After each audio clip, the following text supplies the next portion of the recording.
Hey everyone, welcome to Broadband Deployment News. The USDA has announced over $700 million in ReConnect loans and grants to 19 states. And the amounts per location vary from $1,500 in one state to $164,000.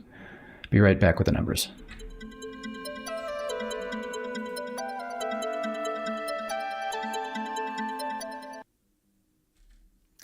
Thanks for joining me. Rick Husey here with Broadband Deployment News. So I wanted to look at this announcement from the USDA and also look at some of the numbers a little bit more in depth, just because I always find it interesting how much it's costing in various areas for broadband. So you see here, Biden-Harris administration announces over $700 million to connect people in rural areas to high-speed internet. USDA Secretary Tom Vilsack today announced those grants and loans to connect thousands of rural residents, farmers, and business owners in 19 states to reliable, affordable, high-speed internet. Under the president's Investing in America agenda, the bipartisan infrastructure law includes $65 billion to connect everyone to high-speed internet through Internet for All. USDA is connecting more people to high-speed internet in this fourth funding round of the ReConnect program. Since the beginning of the Biden-Harris administration, the department has invested 142 ReConnect projects that will bring high-speed internet access to 314,000 rural Americans. So USDA is specifically aimed at rural areas. You have to be of a specific rural nature in those areas, and then you can get either 100% loan, 100% grant, or a combination of loans and grants to do that. Says here, today's announcement includes $714 million investments in Alaska, Arkansas, Arizona, California, Georgia, Idaho, Kansas, Kentucky, Minnesota, Missouri, Montana, New Mexico, Ohio, Oklahoma, Oregon, South Carolina, Tennessee, Utah, and Washington. And this was actually back from June 12th, so this was not today. Then it gives a few examples, and I'm going to go into more depth. They've got a spreadsheet that's got all of the awards on here. But so home telephone, that's in South Carolina, and that was actually the least expensive, or the least expensive one here. So, and I'll show you the numbers in a minute. So, ReConnect Program grant to connect 4,000 people in 49 businesses, 46 farms, 2 educational facilities to high-speed internet in Berkeley County, South Carolina. And so that's what you're seeing here. Again, these are rural areas. So you'll see a lot of them are connecting a certain number of homes, and a lot of times it's not many homes because these are very rural areas. And then some farms, which, the issue that you have with farms is long distances, only a few people living on a huge swath of land. So that's why this is very expensive. And USDA ReConnect is, again, specifically aimed for these kinds of locations. Decatur Telephone, 5,400 people and 257 farms and 74 businesses and 4 educational facilities. That's in Benton County, Arkansas. Then Missouri, Goodman Telephone, 7,000 people, 206 farms, 140 businesses, and 2 educational facilities. I'm just going to, and then one more. Then you got Crawcan Telephone in Kansas, 4,189 people, 821 farms, 149 businesses, and 3 educational facilities. So then on here, there's a full list of projects here, and I went ahead and downloaded that. And I'll go and make this bigger for us. And I went ahead and totaled up some numbers just to see again how much per location, because it's going to vary by state. It's going to vary depending on how difficult the terrain is. And, some things were expected. Some things were kind of shocking when I looked at it. But that's what they have here. So, and I'm actually going to have to look over here to actually see it. Hopefully you can see it on my screen. It's not all that big. But so first we've got Alaska. So you see a $12.6 million grant. So you see there's grants and loans, and all of these first ones that we're looking at are grants. So these are 100% grants.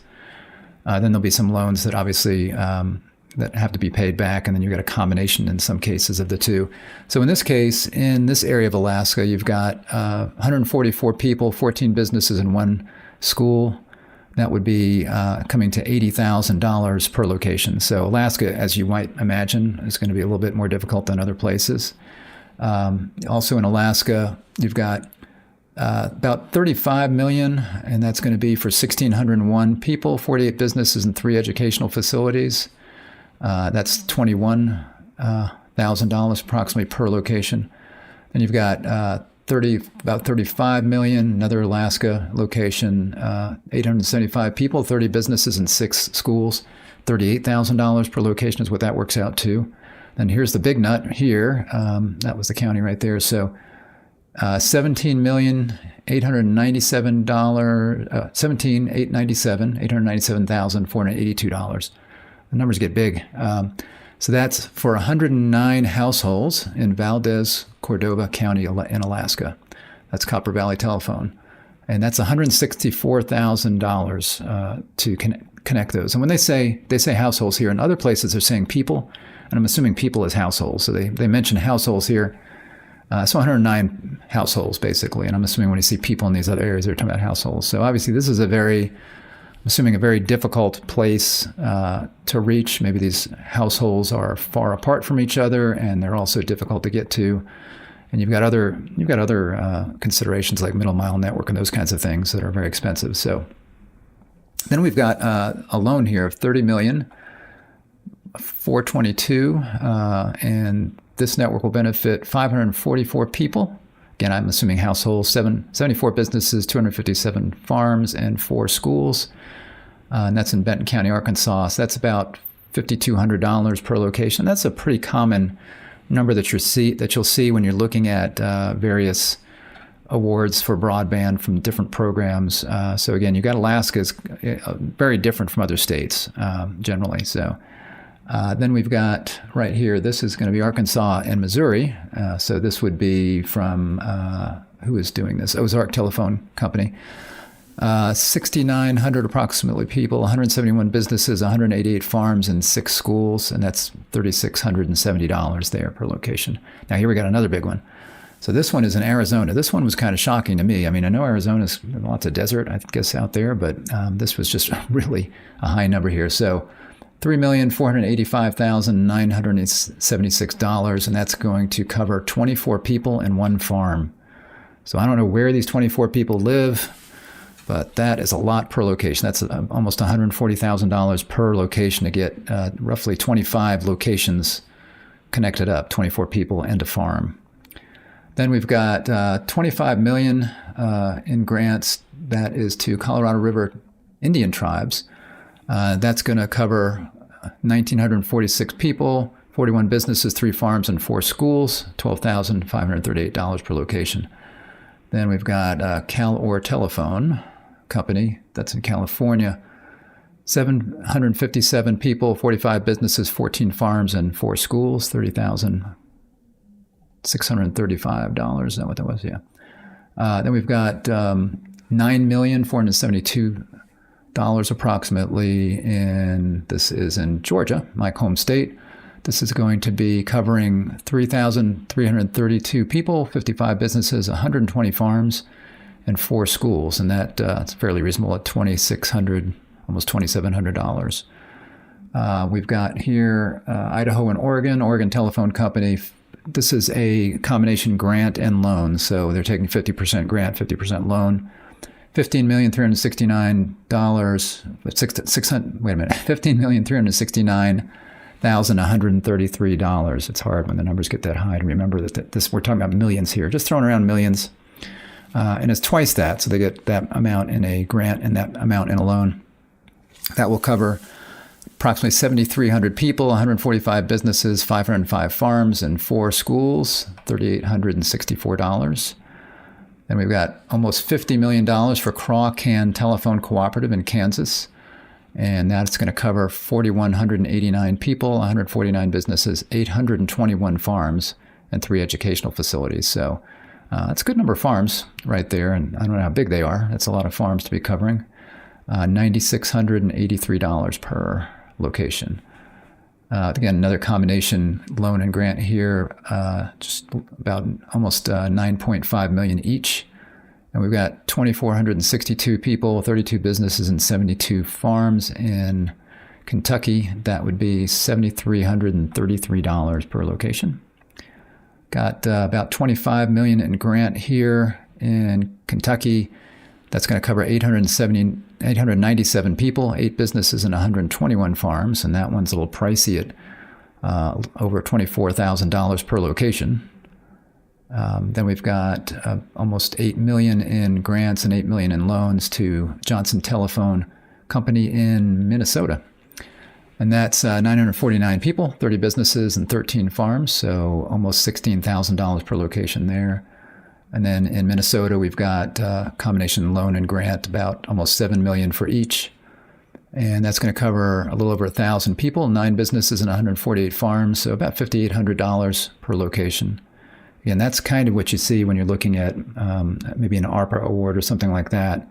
But again, as we're looking at these are really going to be focused on rural areas. In some states, obviously, like you saw the number for Georgia, Georgia's got a lot of rural areas, but even though there's a lot of rural areas, maybe we don't have kind of the challenges, obviously, that Alaska would, or maybe Arizona, where you've got, again, desert.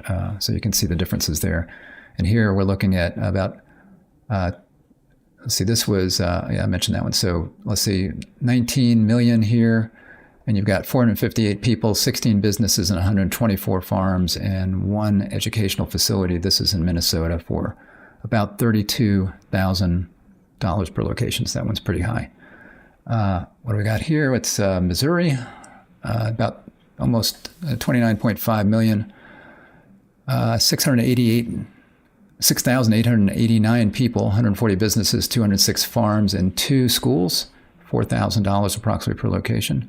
So you can see there's a lot of this is money is going to be put to use in lots of different locations. So you've got states where they're looking at different projects, and they're going to obviously group projects together.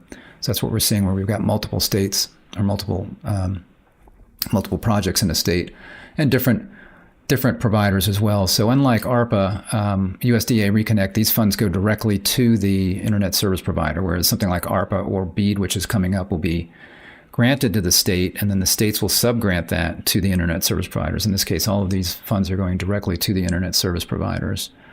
Then we've got right here, Montana, about a little over 12 million, and this is to connect up 951 people, 36 businesses, and 11 farms, about $12,000 per location. Montana, again, 35 million approximately, 2,350 people, 115 businesses, 63 farms, and 18 educational facilities, $13,747 per location. This would be, what is that, New Mexico and Oklahoma. And combination loan and grants, $21,665,524 each. They get a loan and a grant for that. And that will cover 1,284 people, 36 businesses, 696 farms. That's a good number of farms. And then 3 educational facilities. And again, very expensive per location, $21,462. Ohio, 21 million approximately, and that's going to cover 3,134 people, 65 businesses, 187 farms. And there you can see a big difference, $6,303. And Oklahoma, roughly 5 million in grants and 5 million in loans. 1,505 people, 36 businesses, 61 farms, and 3 educational facilities, approximately $6,200 per location. And then Oregon, 30.5 million, 7,600 approximately people, 202 businesses, 136 farms, and 6 schools, $3,800 per location. 10 million each, approximately, in a loan and a grant for Oregon, for North State Telephone Company. And that's 1,490 people, 64 businesses, and 43 farms, almost $13,000 per location there. And this is the winner of the Frugal Award. And this, let's see, Lindsey Graham said South Carolina. So South Carolina was also another one that was not very high. So, it's going to be very different, obviously, there than in some of these western states where you got longer distances and fewer people per mile, basically, or a lot of times many, many more miles per people. You got 6 million approximately, and that's going to Home Telephone Company. 3,901 people, 49 businesses, 46 farms, and 2 schools in Berkeley County, South Carolina, $1,553. And just a few more here. So 1.5 million for DeKalb Telephone Co-op in Tennessee, 787 people, 9 businesses, 56 farms at $1,862 per location. So that one's also in the South in Tennessee. Then we've got a little over so 2.2 million approximately in grants and loans for Beehive Telephone Company in Utah. 136 people and 5 farms. $31,404 per location. And then in Washington, also a combination grant and loan of, this one's not quite 50-50, so you got 9.2 million in grants and 4.6 million in loans. That's going to the Public Utility District, number 1 of Jefferson County in Washington. And that's going to cover almost 1,300 people, 33 businesses, and 6 farms, about 10,000, a little over 10,000 per location. And we've got Washington combination loan and grant of 18 million approximately each, 4,183 people, 138 businesses, 74 farms, and 7 educational facilities, about $8,200 per location. And almost done here. 24 million in, this would be grants for the Public Utility District of Lewis County in Washington, and that's 2,800 people, approximately 119 businesses, 487 farms, and 4 educational facilities for a little under $7,000. That seems like a bargain compared to some of these others. And then we got one more big one here, relatively speaking. And this would be in Washington for Hat Island Telephone Company. If it's an island, sometimes islands are very difficult as far as getting internet to them. So some of that could be part of that there. And that's almost $3 million here in a loan to Hat Island, and that is 93 people, 6 businesses, and 1 farm in Snohomish County, Washington. I like that, Snohomish. And then down here you see the total, so $713,712,538. So it's down to that granular amount of loans and grants that will be sent to these states. So the good news here, it's a lot of money, obviously, but the good news here is that all of this money is going to very hard to reach, very expensive locations. So even though the FCC broadband map is set, these will be committed funds when the NTIA, I'm almost certain, when the NTIA makes their announcement that I see Patrick, hang on one second here. I see Patrick is asking a question, and it's not showing up. Patrick Farrell, I'm sorry, it's not showing up here on my screen. So Patrick Farrell is asking, is Kentucky in this? And yes, it is. I think you may have seen that. And I've linked to this so that you will see, I've linked to this so that you'll see the link that you can go to see all the details. But again, what this means is that all of these funds that are being sent to these really, looks like in some cases very expensive areas, very high cost areas. These are areas that now will be off of the map when the NTIA decides what areas are going to be served and unserved. And I'm almost certain that would be the case because even though the FCC map is set now, these announcements have been made. So the NTIA, before they do their final calculations, I would almost be certain that they're going to take these locations into account and say, okay, well, these are now off of the map. So number one is taking more locations off of the map. And then secondly, it's taking off a lot of really expensive, high-cost locations. So that means that the states, when they look at what's left in their state after this, when they look at the lay of the land and they see that they're going to know that some of these areas that they were thinking about having to serve now they don't have to think about, because again, this money is going directly to the internet service providers, and therefore they will be committed. These will be federal committed funds to put in fiber in these locations, because we want to make sure that we're not overbuilding one fiber network on top of another. We want to make sure that those funds that we're going to be getting are going to good use and putting in broadband where it's unserved or underserved, first unserved and then underserved. And these areas will be served, and they'll be served faster than anybody that's getting BEAD funds, because these funds will be going to these internet service providers pretty quickly compared to, let's say, BEAD funding, which is probably not going to be out until the spring of next year. So it's still a lot that has to go on. So the NTIA is going to make their announcement June 30th is what they're saying. And then states, are going to finish getting in their 5-year plans. And there's challenge processes that have to go on, and going back and forth with the NTIA. So it looks like probably spring of next year before states will actually be getting funds. But these USDA ReConnect funds will be going to these internet service providers much sooner. So this broadband these broadband deployment projects will be getting started pretty quickly, certainly compared to BEAD, which a lot of these will be well underway at that point. Thanks for joining me. If this was interesting or helpful, if you give me a like on the video, I'd appreciate it. If you're not subscribed to our channel, click the subscribe button and click the little bell to be notified when I'm live. And I will see you next time for Broadband Deployment News. Thanks. Bye-bye.